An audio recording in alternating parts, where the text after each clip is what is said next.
This message comes from NPR sponsor Sony Pictures Classics. I'm Still Here from filmmaker Walter Salles is the true story of one family's resilience when a dictatorship attempts to tear them apart. Led by a Golden Globe winning performance by Fernanda Torres, now playing select cities. Heads up, this episode contains some salty language. Hey everyone, you're listening to Code Switch. I'm B.A. Parker. And for this week's show, we're digging into the history of hip-hop as Kendrick Lamar headlines the Super Bowl halftime show. Because, while for some folks, Lamar's performance is something to celebrate, critics are balking at the hypocrisy of a very pro-black rapper like Lamar even performing for the NFL, an institution not exactly known for its support of black lives. That contradiction throws me back to an episode we made in 2023, celebrating the 50th anniversary of hip-hop. We're digging into hip-hop as a rebellious art form turned pop culture pillar turned U.S. cultural export.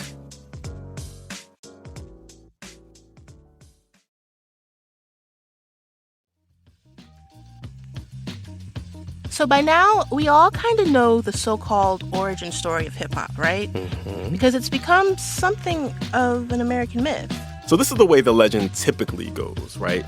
It was 5 decades ago on a hot-ass August day in 1973 in the South Bronx. A neighborhood full of Black, Caribbean, and Latino immigrants. Yep, and everybody is turning up at this party, and somebody starts rhyming over a breakbeat of a song that a DJ is playing.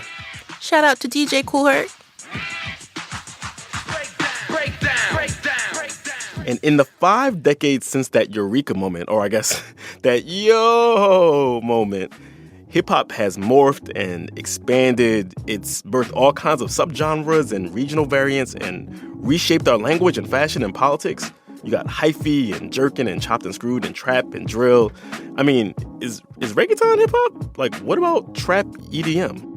I mean, hip-hop is many things. It's the music, it's product, it's culture, it's even a kind of shorthand for blackness.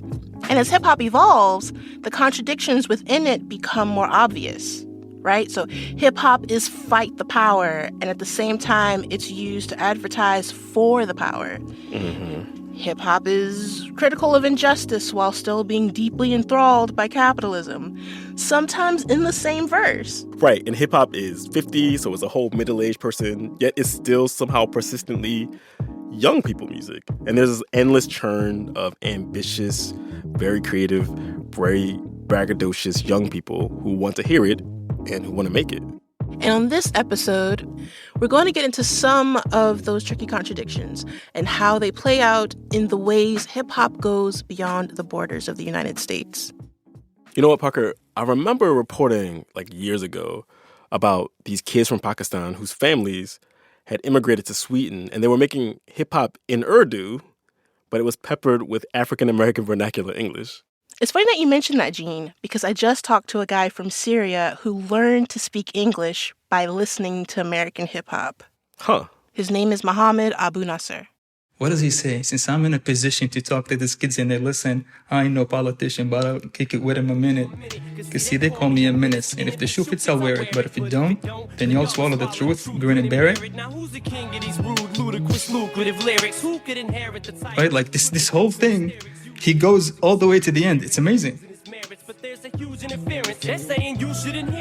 Maybe it's hatred that's food. Maybe it's food for the spirit. Maybe it's beautiful music I made for you to just cherish. I can't believe that was the Eminem verse that he chose. It's a really difficult verse to remember. I still struggle with it. It's from Jay-Z's song Renegade. It's really impressive, the degree of difficulty on that. That he did that in one pass. Anyway, go ahead, Muhammad. I see you. Right? So, Muhammad lives in Germany now, but grew up in Syria before the war. Mm-hmm. And Eminem was his gateway into hip-hop more broadly. By the way, we should just lampshade the fact that Eminem is white. Eminem was his first contact with hip-hop, from the United States. We know there's a lot of stuff to unpack in there. We know, y'all. We just don't have time to get into it today. Mm-hmm. But yes, Muhammad would methodically go through rap lyrics on what was then called Rap Genius to figure out what rappers were saying. He remembers even grammatically breaking down the word "I'ma." I was like, yo, what is this?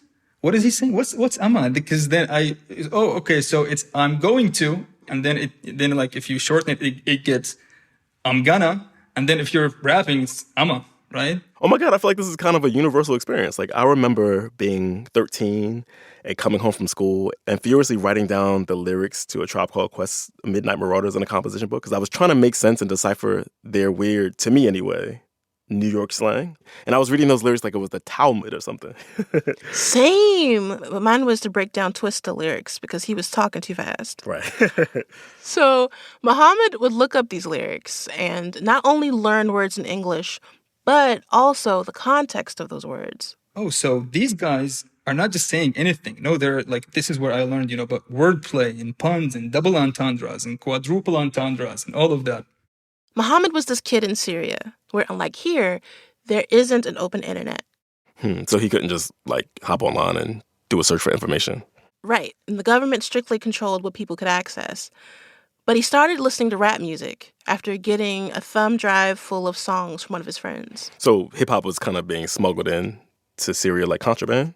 Exactly. Huh. But he started listening and started to learn some things about the U.S.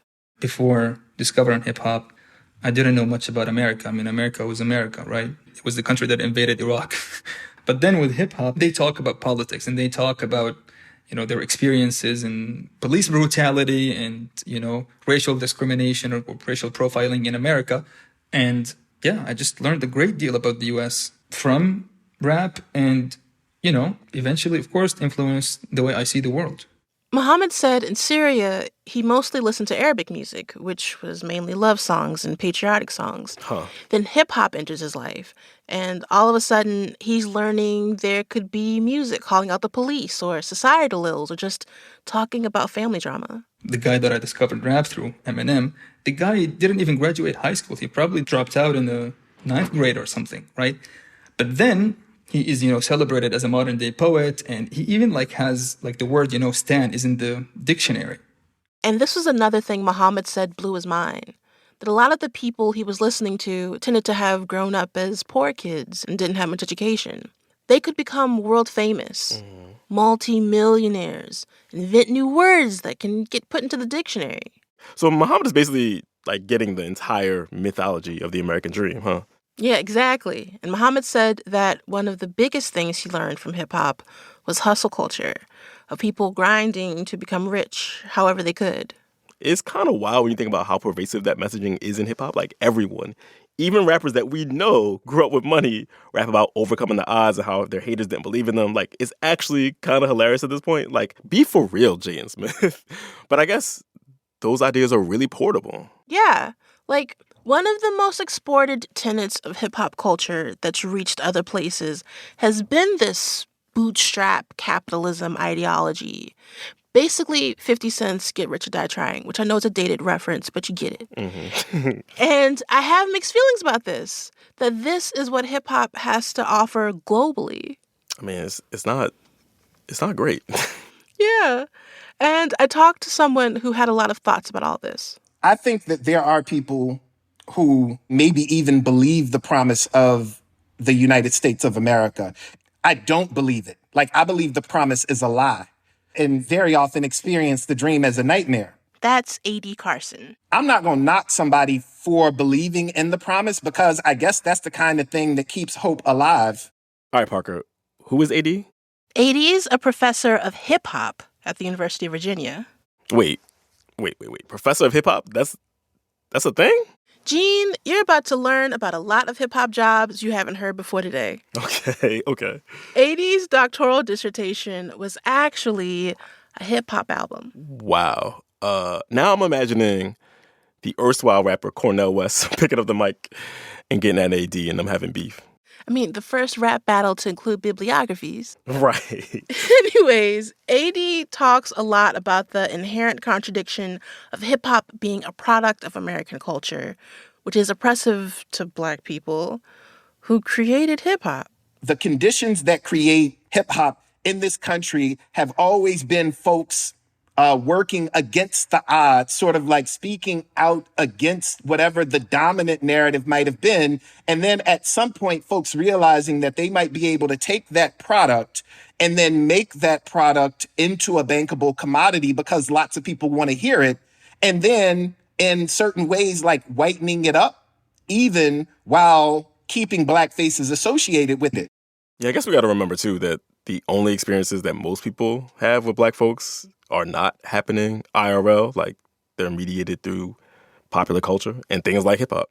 Right. And AD talked about how because hip hop often functions as a shorthand for black people broadly, it's used a lot for what he calls rap washing, which is when people or institutions use hip hop as a way to grant themselves a kind of credibility or coolness to paper over the stuff they're doing that's problematic.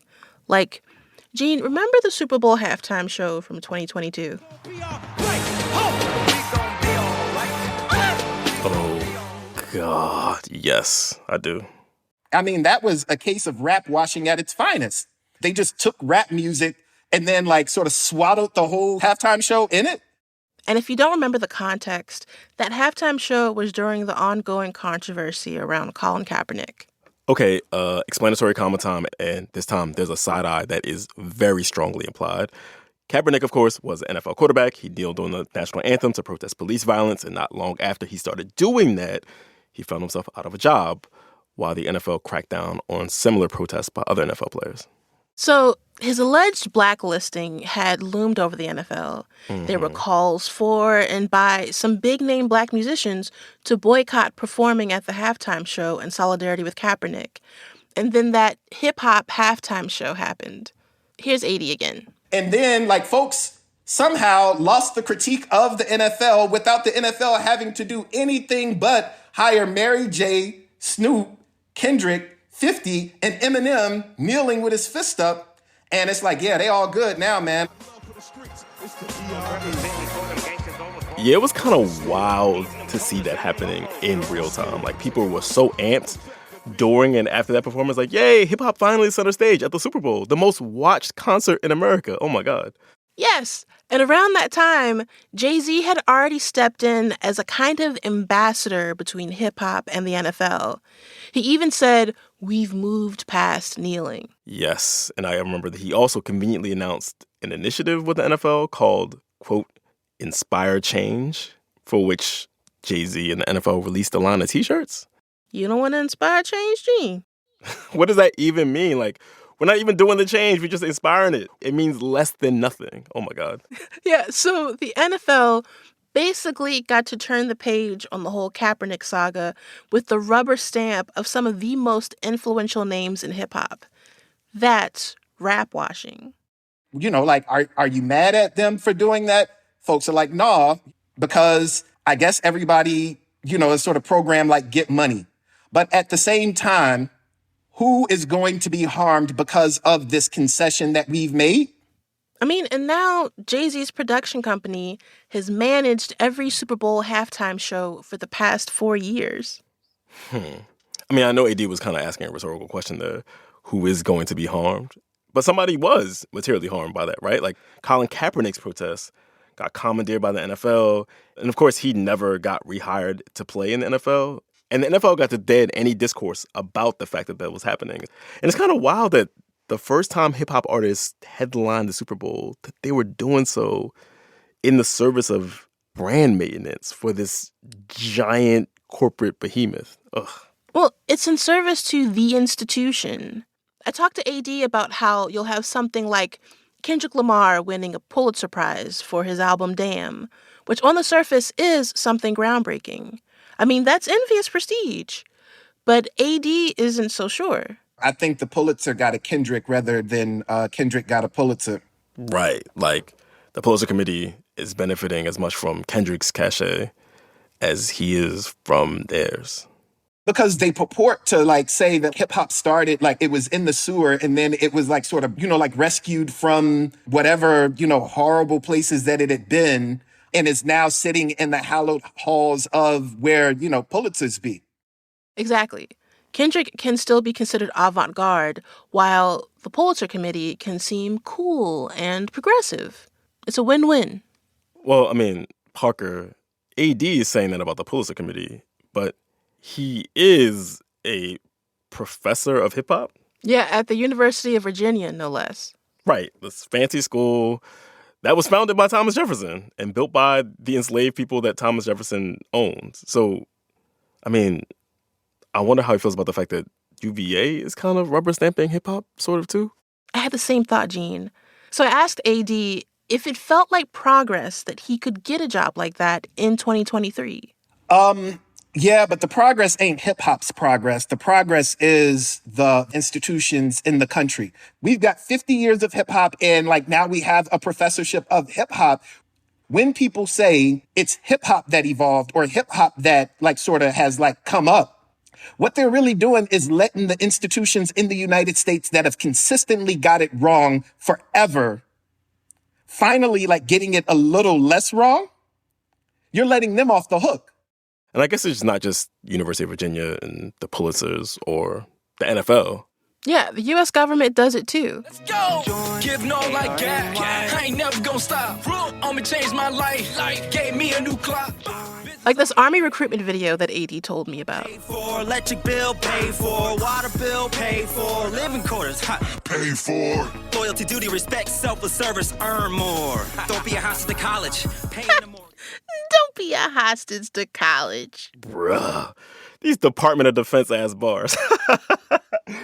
Hey, yo, I'm feeling wavy. I just joined the U.S. Navy. You need Steve Buscemi holding a skateboard what up, peeps? Military service is lit. Oh, my God. It's so corny. That's so bad. Anyway, sorry.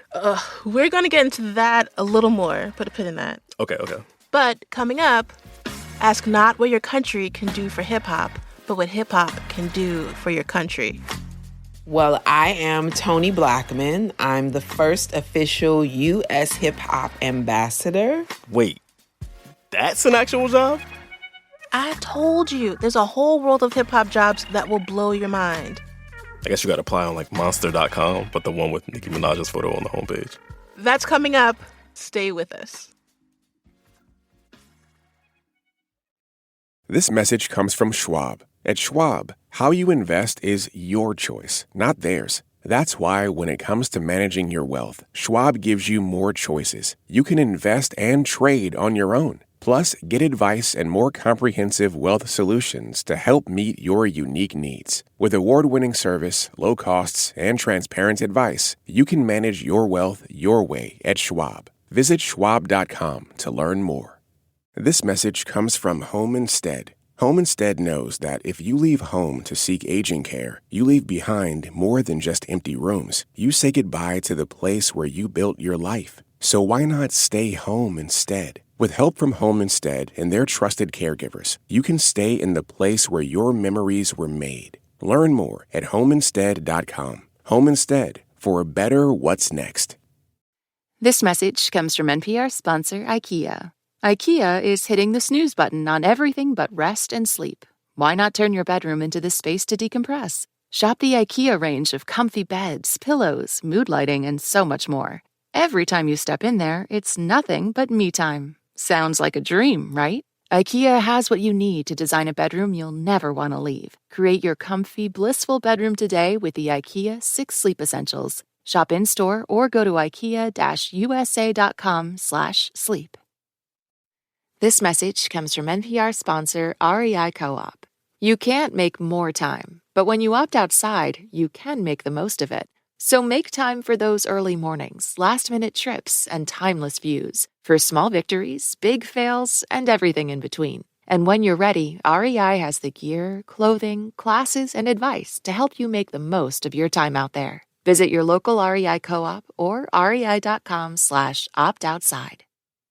Support for NPR comes from Hiscox, committed to helping businesses protect their dreams since 1901. A business can start with an idea, a desire, a dream. And when you make that dream a reality, you can count on Hiscox to protect it from the risks you can't see coming. With customized policies for hundreds of professions, Hiscox can protect the business you've worked so hard to build. Quotes and more information are available at hiscox.com. Hiscox, the business insurance experts.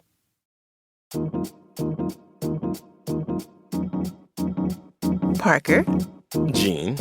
Code Switch. Now, we've been talking about how hip-hop has been embraced by powerful American institutions and exported around the world.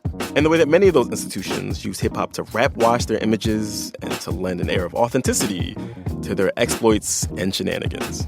One way this happens is through a program of cultural diplomacy, when governments intentionally use arts or artists and creators to build networks and goodwill in different countries. And I guess it's not always clear who that goodwill and those networks redound to. Well, yeah, the United States has a long history of this. And in looking into that history, I discovered a job that I didn't know existed before. The U.S.'s hip-hop ambassador. I still can't believe that's a real thing. Who knew? Who knew? Yeah, you can be a hip-hop professor. You can be a hip-hop ambassador. You live in New York. You got Eric Adams as your hip-hop mayor, Parker? No comment. But the first ever hip-hop ambassador for the U.S. State Department is a woman named Toni Blackman. She's also an MC. I mean, I would hope so. And she's been rhyming since she was a kid. Well, I just have, it's a rhyme I still say. Listen to these words and the words that I'm saying. The name is Toni Blackman and there won't be no delaying. It's funny how those rhymes you make up as a little kid always stick in your head. Like, my name is GD and I'm here to say. Anyway, hip-hop ambassador. What a world. What does that even entail exactly? So Toni was hired by the State Department to represent the U.S. abroad through hip-hop, which makes Toni a part of a long-standing tradition of this kind of diplomacy. It started with jazz in the 1950s, where the government would send musicians overseas to perform and foster better relations with other countries. There's even bluegrass diplomacy, where, like, Iranians were invited to the U.S. to learn how to play the banjo. Parker, weren't you learning how to play the banjo? Like, you trying to line up a side hustle as a banjo diplomat? Let me find out. I'm learning to play the banjo because it's cool. But it's real. Because it's cool. Okay. That's jealousy. Anyways, there was also the U.S.'s attempt at ping pong diplomacy in the 70s, like in Forrest Gump. Somebody said world peace was in our hands, but all I did was play ping pong. And now there's hip-hop diplomacy. How does one become a hip-hop diplomat? Does, like, Secretary of State Anthony Blinken call you into his office, you got to spit a hot 16 or something like that? I mean, I'm sure that would make briefings more lively, but oh, for sure. Not quite. So in early 2001, the State Department wanted to start some kind of hip-hop diplomacy project. So they went looking for rappers to rep the U.S. That's when they found Toni. At the time, she was an MC that was teaching kids in D.C. to freestyle. Right. Until she got a call from someone at the State Department. And she asked, would you like to go to West Africa with us? I just said, yes. Yes, I'm going. Yes. So that was my first time ever in West Africa, which was also deep. As a West African descendant, you know? For a lot of people, that's a really profound experience going to West Africa. It was. And according to Toni, hip-hop helped bridge the gap between the American Toni and the Senegalese community she was in. At that time, like, Senegal was reported to have at least 2,000 rap groups, and there was no music industry. These are hip-hop heads who are ecstatic to connect with a hip-hop head from America. If there was already hip-hop in Senegal, what was she sent there to do? Well, at that time, the objective was to create positive relations with the United States so that they would have a positive image of the U.S. That was the goal. How do you promote the U.S.'s image abroad, though? Like, what does repping the U.S. via hip-hop look like in practice? Well, one thing Toni told me about was being sent to Kinshasa to create songs with Congolese women who'd been used as war weapons. Huh. Like the song Invisible Woman. So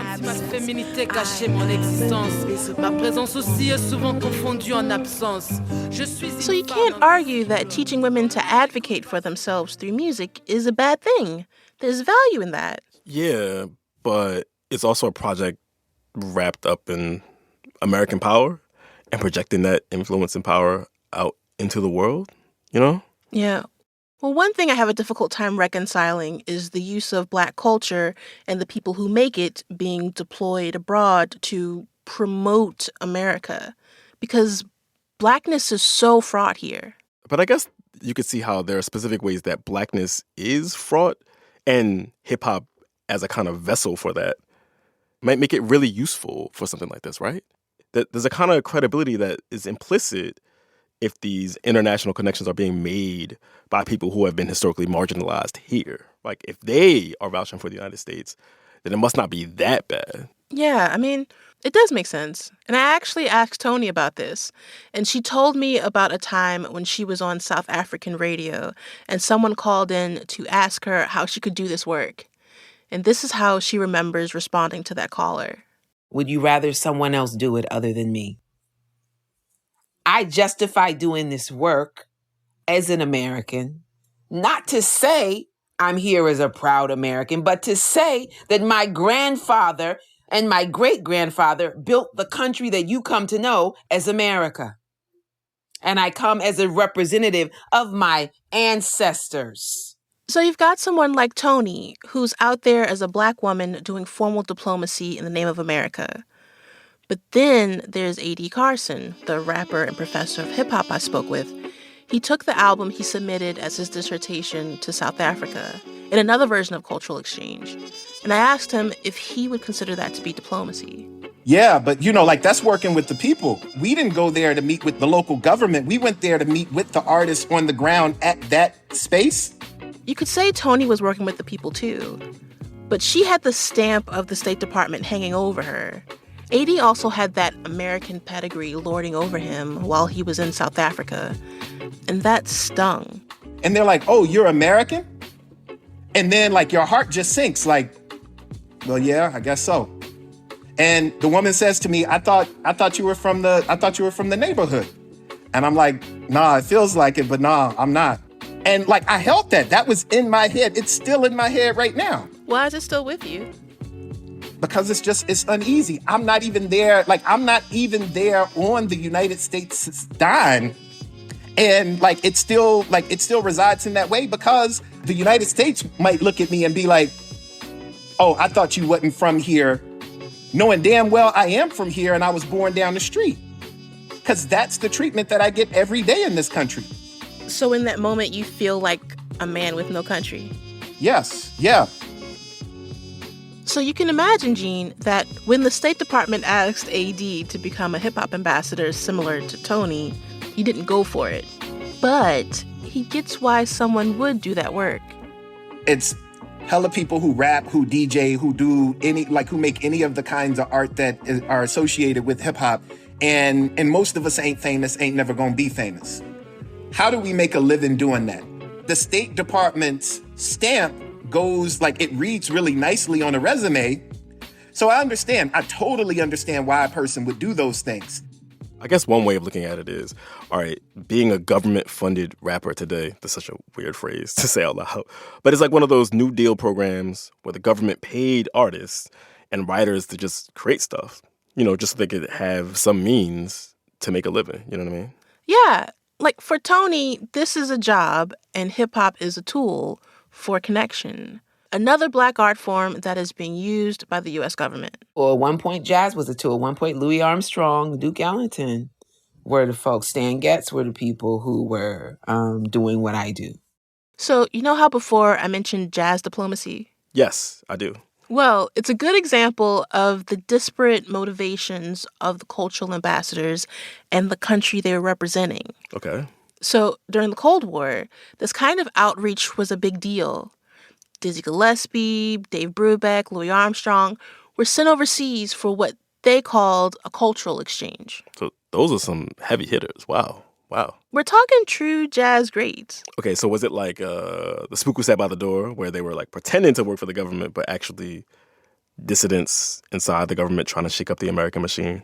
Well, it was mostly pretty straightforward. Huh. They showed up in places like Greece that were near the Soviet bloc and played music. But Louis Armstrong refused to go on the first trip. He didn't want to represent America when the Little Rock Nine were being harassed for desegregating their high school. And so Dave Brubeck and his wife Viola, both white, knew that it was complicated for Armstrong and other Black musicians. They actually wrote a musical about Louis Armstrong's experience as a jazz emissary.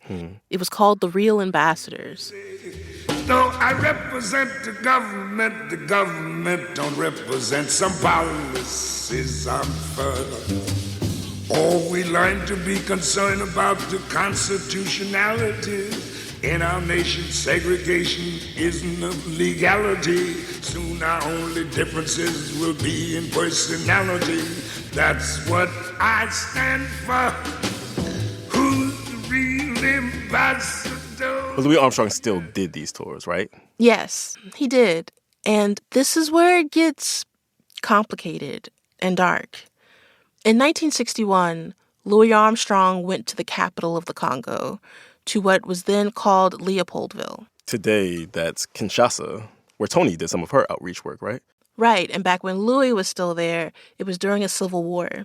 The story goes that people on both sides in that conflict were so excited to see him play that they called a temporary ceasefire so that he could perform. Wow. Here's Louis talking about that experience on the Mike Douglas show back in the 1970s. And there was fighting and they stopped the war because I was playing it that night. Oh, now that's great. But what he didn't know, and couldn't have known, was that during his official visit, the CIA was using him as cover to spy on Patrice Lumumba, the first democratically elected leader of the Congo. Just a few months later, Lumumba was assassinated with help from the CIA. Oh my God, I had no idea that those things were connected at all. Neither did Louis. So, Gene, do you remember that famous photo of Louis Armstrong playing the trumpet for his wife Lucille in front of the Sphinx in Egypt? I don't think, but refresh my memory. Like, what's happening in that picture? So in the picture, Louis got his cheeks puffed out as he blows, while Lucille is sitting on a rock and just swoons up at him. It's a very romantic photo, and the Sphinx of Giza is their backdrop. It's kind of wild. Huh. But that photo was taken on another stop on Louis' State Department-funded tour, just 11 days after Lumumba was assassinated in the Congo. Wow. Yeah, and so depending on how you look at that picture, it's either a really sweet image or really messed up because of the broader context of that trip. And in talking to A.D. Carson, the hip-hop professor, a story like Louis' isn't surprising. The U.S. is really interested in promoting the myth of America, and the way that you promote that myth is by using Black bodies, by using Black art, by using Black cultural production, and then pretending as though those things aren't produced in the context that create them. Right, and I guess those are the same dynamics that are still true today, like while hip-hop is being exported in similar ways. Yeah, remember Muhammad, the guy who learned how to speak English from listening to hip-hop? Yes, I do. What compelled Muhammad about hip-hop was the rebellious and frank nature that he hadn't experienced before. So in that respect, it speaks to something that A.D. said is unique to hip-hop. I think that that hip-hop works a kind of magic that very few art forms are able to put into existence. But that's the work of hip-hop. That's not the work of the United States. That's what hip-hop has at its essence because of coming to existence through these conditions in this place. So in a lot of ways, hip-hop exists despite America. It's an art form built around what people have been deprived of. Like the originators of hip-hop, those kids in the Bronx who first freestyled didn't have the money for instruments, but they had some records and a microphone. Yeah, and hip-hop was also forged in this very American context, though, right? Like, the legend goes that at that party, the one we talked about at the very beginning, where hip-hop was born in 1973, they had to borrow, wink, wink, electricity from the streetlights outside to power all that DJ equipment. And it's worth noting that that neighborhood in the South Bronx where that party happened was, for decades, the single poorest congressional district in the entire United States. So it's a place that had been systematically cut off from all sorts of resources and investments, and it just generally neglected. Right, and to this day, invoking hip-hop can suggest that you are without in some way. That feeling is braided through its DNA. And now America claims hip-hop as if that deprivation was some kind of blessing. I mean, my challenge to the United States government or, whoever it may be, so you mean to tell me in the same place where y'all are saying that we can't even say slavery happened or that racism is systemic, you want to turn around and say that the best of us can be seen in rap music? And so there's no way that the United States turning around and saying, look at this beautiful thing that we created can be a salve for the wounds that it created. I get what AD is saying.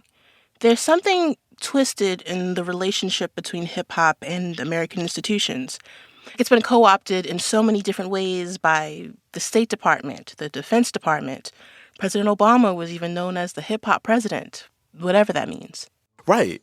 It's really hard to separate the spread of hip-hop from Americanism and America's global power and tentacles, Yeah, they've created this sort of strangely toxic, codependent relationship. It's almost appropriate that hip-hop starts in this place of just a makeshift dance party in 1973 and has now reached all the way to global imperialism. And that's our show. You can follow us on Instagram at NPR Code Switch. If email is more your thing, ours is codeswitch@npr.org. And our newsletter is back. You can subscribe by going to npr.org/codeswitch-newsletter. You can subscribe to the podcast on the NPR app or wherever you get your podcasts. I just wanted to give a quick shout out to our Code Switch Plus listeners. We appreciate y'all. We thank you for being subscribers. Subscribing to Code Switch Plus means getting to listen to all of our episodes without any sponsor breaks. It also helps support our show, so we appreciate that. So if you rock with us, please consider signing up at plus.npr.org/codeswitch. This episode was produced by Courtney Stein and edited by Dahlia Mortada.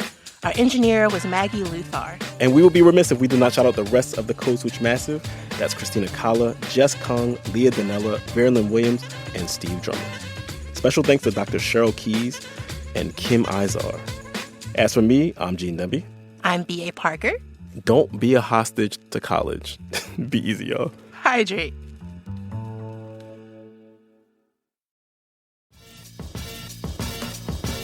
What's good, y'all? So we got something special coming up for y'all in the Code Switch feed for the next few Mondays. We're talking about football and race and the ways in which the NFL used a practice called race norming to pay black players less out of a settlement for brain disease. Be sure to tune in, check it out, let us know what you think. All right? Be easy. This message comes from NPR sponsor REI Co-op. You can't make more time, but when you opt outside, you can make the most of it. So make time for those early mornings, last-minute trips, and timeless views. For small victories, big fails, and everything in between. And when you're ready, REI has the gear, clothing, classes, and advice to help you make the most of your time out there. Visit your local REI Co-op or rei.com/opt-outside. This message comes from Mint Mobile. Mint Mobile took what's wrong with wireless and made it right. They offer premium wireless plans for less, and all plans include high-speed data, unlimited talk and text, and nationwide coverage. See for yourself at mintmobile.com/switch. This message comes from Warby Parker. What makes a great pair of glasses? At Warby Parker, it's all the invisible extras without the extra cost, like free adjustments for life. Find your pair at warbyparker.com or visit one of their hundreds of stores around the country.